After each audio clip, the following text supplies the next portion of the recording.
You're tuning into Black and White Sports on YouTube. The no-holds-barred truth on sports. The main event starts. All right, Black and White Sports supporters. Well, this may make things kind of interesting involving the WNBA because now we've got an opinion commentary piece from the Wall Street Journal. Now, keep in mind, the Wall Street Journal has a readership of people that consume the Wall Street Journal across all political lines, okay? And the Wall Street Journal in this article is calling, or at least saying out loud, that maybe Caitlin Clark's civil rights are actually being violated. Is her right to a peaceful workplace, a non-hostile work environment, are those rights being violated by the WNBA? And at the very least, there's a portion of this that says maybe WNBA leadership should at least have to go sit in front of some people and answer some very uncomfortable questions. Lord knows I would love to see that. Because Cathy, Engelbert, and Adam Silver, it seems to be nothing to see here. Please move along. Now, I've seen a lot of fans just come out and say, hey, they're assaulting her, it's battery, yada, yada, yada. And the WNBA has turned a blind eye to this treatment. So let's check this out right here. This is by Sean McLean. Now, it talks about the fact that Caitlin Clark has basically done for the WNBA what Michael Jordan did for the NBA, right?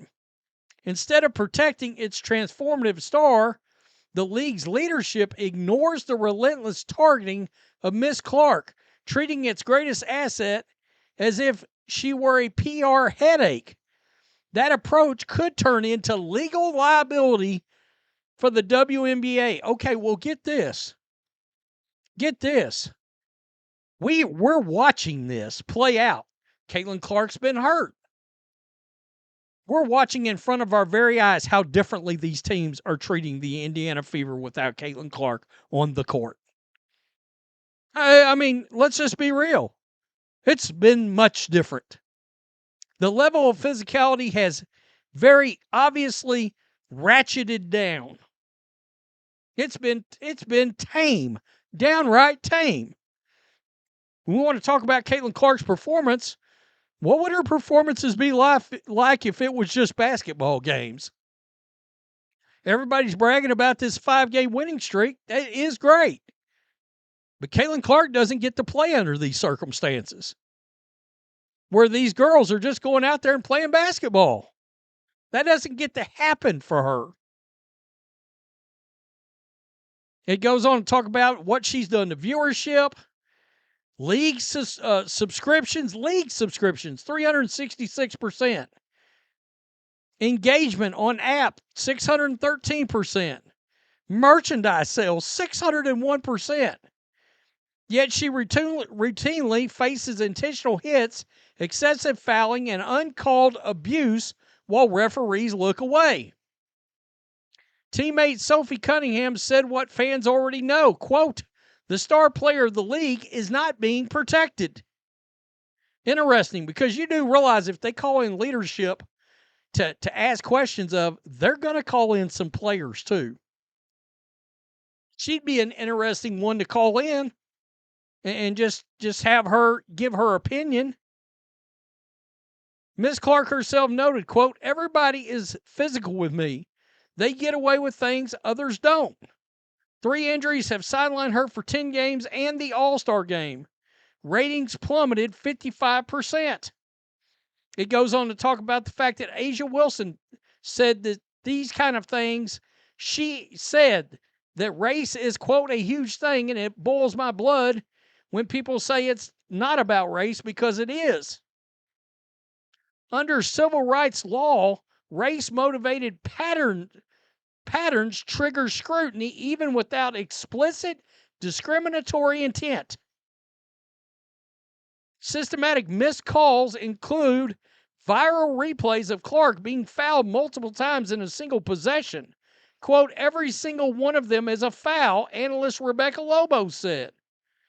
Ms. Clark absorbed 17% of the flagrant fouls last season, double her peers' rate.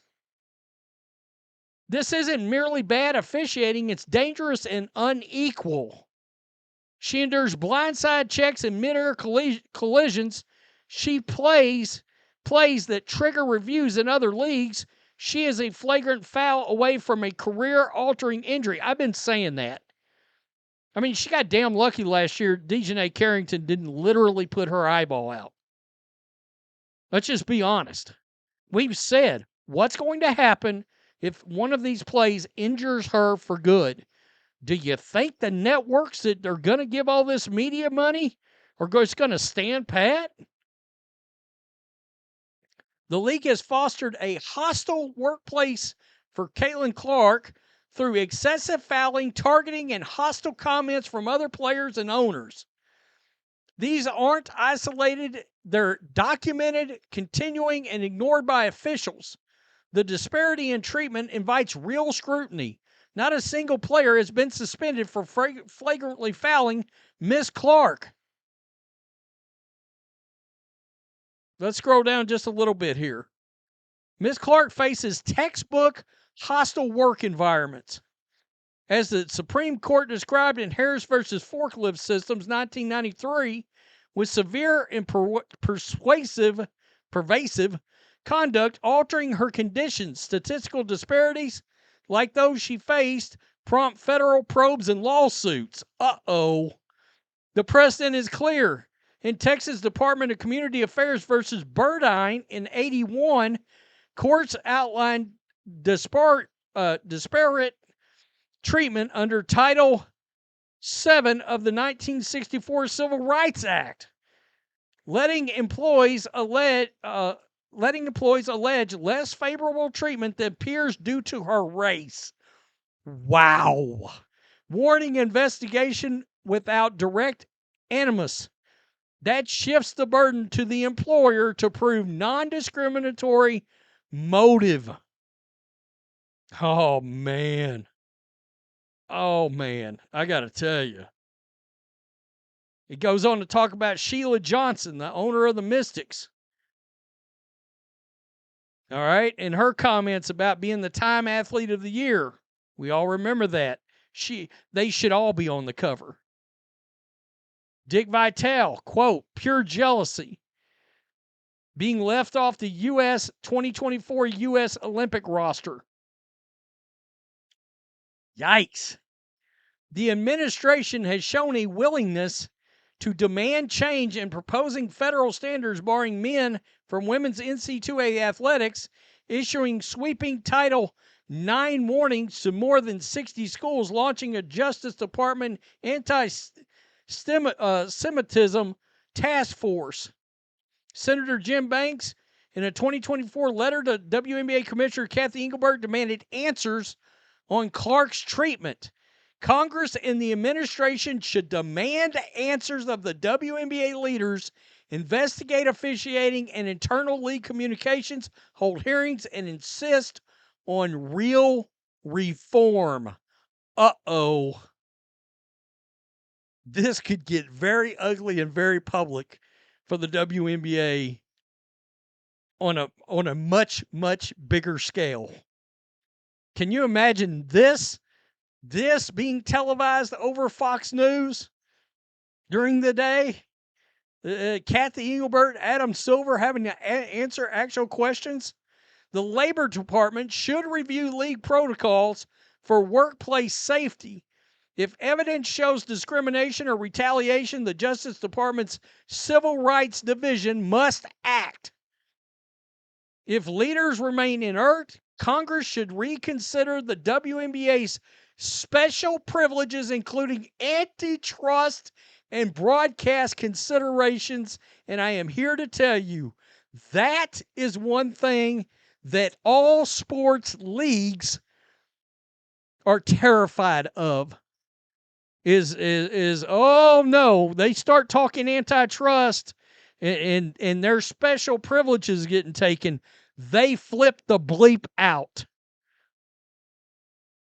Yeah, that's a thing. And that's why you're seeing Roger Goodell and the Commanders, who may end up being the Redskins, they're playing very nice with Donald Trump right now. This is so interesting. I saw this and was like, wait a minute. We're taking this up a whole nother level. And I get it. I get it. At the very least, let's see the leaders of the league have to answer questions. Because we're getting a massive sample size right now of the difference in treatment from her being in games versus out of games for not only her, but the whole damn team. I mean, it's obvious. We've watched it play out on our television screens. It's interesting. It is very interesting indeed. Tell me what you think in the comments section. Some people are going to get bent out of shape over this. Too bad. Too bad. She's had the hell kicked out of her for 18 months. I mean, seriously. Again, I grew up on 80s and 90s basketball. I've seen just quote regular physical basketball and then how they do her. That nothing about that Marina Mabrey slamming into the back of her. No, that's not normal. That's not basketball. Peace. I'm out. Till next time. Thanks for watching the show. Be sure to like, comment, and subscribe. Be sure to tune in next time on Black and White Sports.